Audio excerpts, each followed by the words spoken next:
میں روشنی کے واسطے سامان لایا ہوں، میں اپنے دل کے اندر آیت قرآن لایا ہوں، میں اپنے دل کے اندر آیت قرآن لایا ہوں۔ ای کو تھوڑا کم کر دیں، میں اپنے دل کے اندر آیت قرآن لایا ہوں۔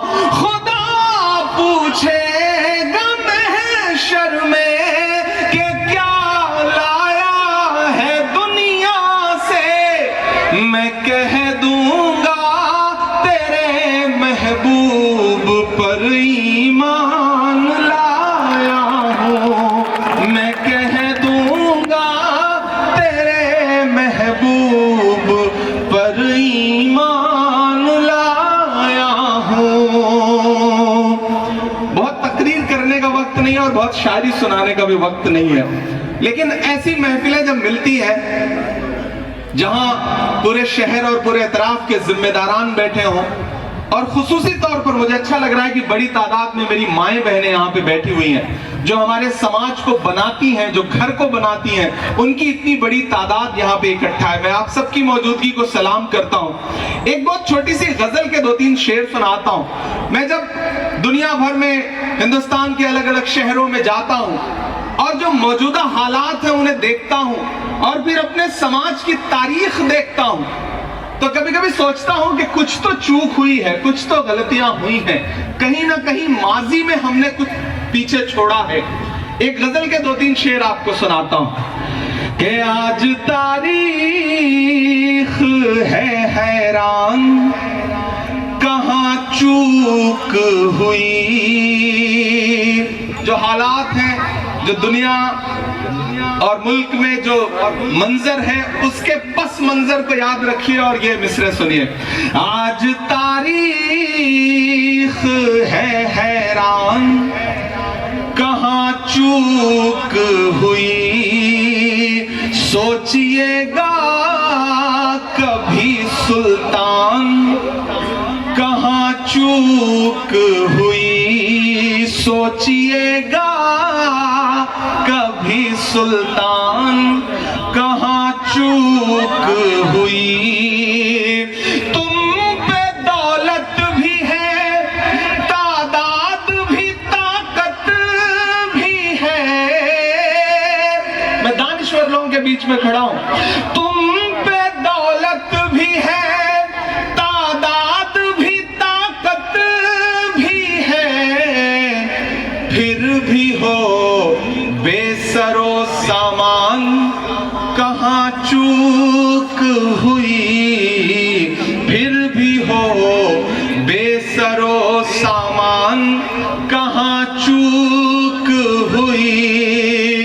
حل ہوا کرتے تھے دنیا کے مسائل جن سے،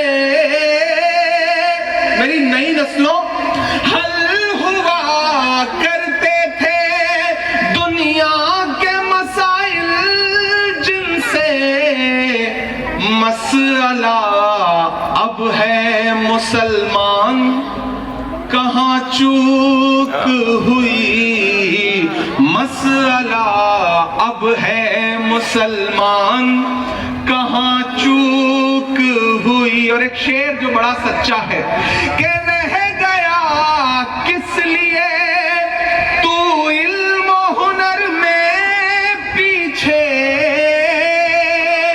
یہاں پہ حاجی شہاب صاحب بیٹھے ہیں، اپنے پاؤں کی چھالوں کی پرواہ کیے بغیر کیرل سے لے کر کے اللہ کے گھر تک انہوں نے حاضری لگائی ہے۔ ایک بار ان کے لیے زوردار تالی بجا کے ان کا خیر مقدم کریں۔ اللہ ایسے نوجوان اور پیدا کرے جن میں دین کے لیے ایمان اتنا مضبوط ہو۔ میں انہیں سلام کرتا ہوں کہ رہ گیا کس لیے تو علم و ہنر میں پیچھے۔ بڑا سوچنے والا شعر پڑھ کے جا رہا ہوں۔ رہ گیا کس لیے تو علم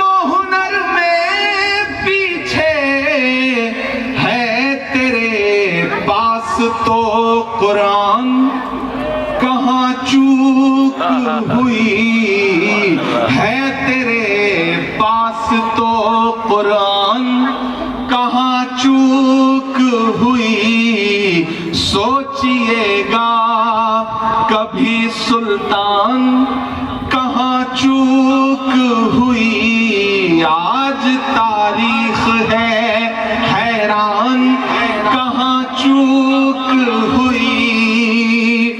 شکریہ آپ سب کا اذان ہو رہی تھی اور آپ احترام میں خاموش رہے. میں آپ سے کہہ رہا تھا نا کہ جب آپ اس طرح سے سماج میں کوئی بہتر کام کرتے ہیں تو چڑھنے والوں کی تعداد بھی ٹھیک ٹھاک ہو جاتی ہے، لیکن کینچی سے چراغوں کی لویں کاٹنے والوں، کینچی سے چراغوں کی لویں کاٹنے والوں، قدرت کے کرشموں سے لڑو گے تو مٹو گے. تم پھول کو چٹکی میں مسل سکتے ہو لیکن خوشبو کو بکھرنے سے نہیں روک سکو گے. یہ خوشبو ہے جسے سنجری ایجوکیشنل چیریٹیبل ٹرسٹ پوری دنیا میں بکھیر رہا ہے. یہ خوشبو آج مجھ تک پہنچی ہے اور انشاءاللہ میں کوشش کروں گا.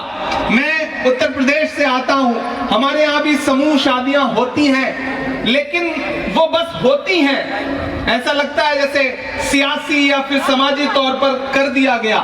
لیکن آج اس گراؤنڈ پہ آ کر کے، اس اسٹیج پر آ کر کے اور جس ترتیب کے ساتھ، جتنی خوبصورتی کے ساتھ آپ نے الطاف صاحب ایک بچیوں کی شادیاں کروائی، ایسا لگ رہا ہے جیسے کوئی باپ اپنے بیٹے اور بیٹی کے لیے جو انتظام کرے ویسا پروگرام آپ نے کیا ہے.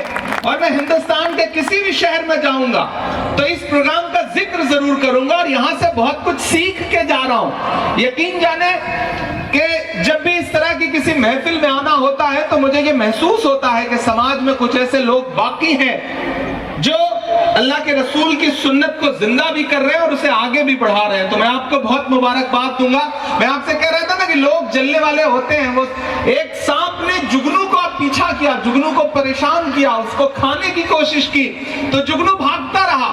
جب تھک گیا تو وہ کھڑا ہو گیا اور اس نے پلٹ کے سانپ سے کہا کہ یہ بتاؤ میرے پیچھے کیوں پڑے ہو، میری تمہاری کوئی دشمنی ہے؟ تو سانپ نے کہا کہ نہیں. تو جگنو نے کہا کہ جب میری تمہاری دشمنی نہیں ہے، تم جس طرح کی چیزیں کھاتے ہو کیا میں ویسا ہوں؟ تو سانپ نے کہا نہیں. تو بولے تم میرے پیچھے کیوں پڑے ہو؟ تو سانپ نے کہا تم چمکتے بہت ہو اس لیے میں تمہارے پیچھے پڑا ہوں. تو الطاف اور سنجری ایجوکیشنل ٹرسٹ چمکنے والا کام کر رہی ہے، روشنی کر رہی ہے. اللہ ان کے ارادوں کو اور مضبوط کرے، ان کے حوصلوں کو اور مضبوط کرے. حاجی سیاب صاحب. اعوذ باللہ من الشیطان